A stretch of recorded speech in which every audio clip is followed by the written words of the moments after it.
Alors pour nous, c'est un constat d'échec, encore une fois, puisque depuis 2017, je ne cesse de le rappeler, on a essayé d'alerter l'opinion publique, on a essayé d'alerter les législateurs, le président de la République, les ministres, de façon à ce que cette loi soit abrogée et qu'elle ne puisse pas être promulguée à l'époque, puisqu'elle a fait suite à l'affaire de Viry-Châtillon.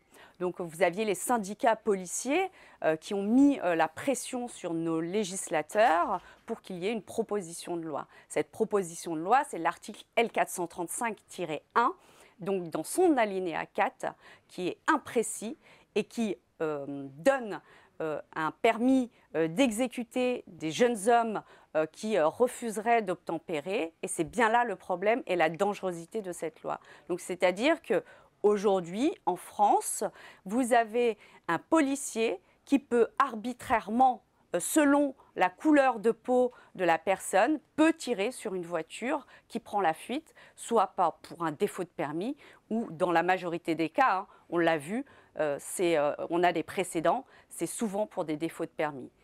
Et les précédents, là, ce qui s'est passé, c'est qu'on a une vidéo et que l'opinion publique sait qu'on peut filmer les policiers, prennent l'initiative de filmer. Et heureusement qu'on a cette vidéo, parce que la version policière aurait été comme dans toutes les autres affaires précédentes, puisqu'il faut le rappeler, c'est le nombre de 16 morts en moins de 2 ans. C'est un constat d'échec et on ne peut pas accepter que de jeunes hommes puissent mourir pour un refus d'obtempérer. Cette loi, elle a modifié l'usage des armes à feu.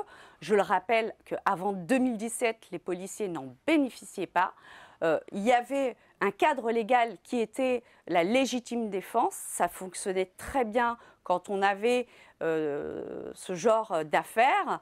Ça fonctionnait très bien, oui et non, puisque la majorité des affaires, c'est la version policière qui prime. On n'a pas les vidéos, les caméras de télésurveillance ne filment pas ou ne peuvent pas être exploitées.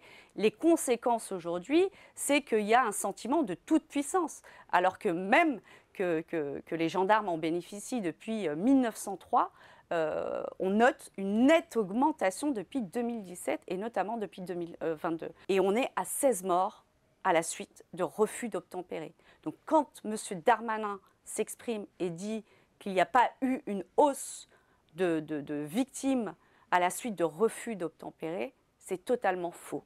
Et c'est problématique puisque aujourd'hui, on a légalisé un permis d'exécuter une personne pour un simple défaut de permis ou un refus d'obtempérer. Et ça, c'est tout à fait scandaleux. Et c'est pour ça que je suis là, pour demander à l'opinion publique, parce qu'aujourd'hui, ça touche Naël, un jeune homme de 17 ans, mais ça peut être des victimes collatérales, ça peut être n'importe qui d'entre nous. Naël, ça pourrait être votre fils, ça pourrait être votre frère, ça pourrait être votre cousin, et ça peut toucher vraiment n'importe qui de la population.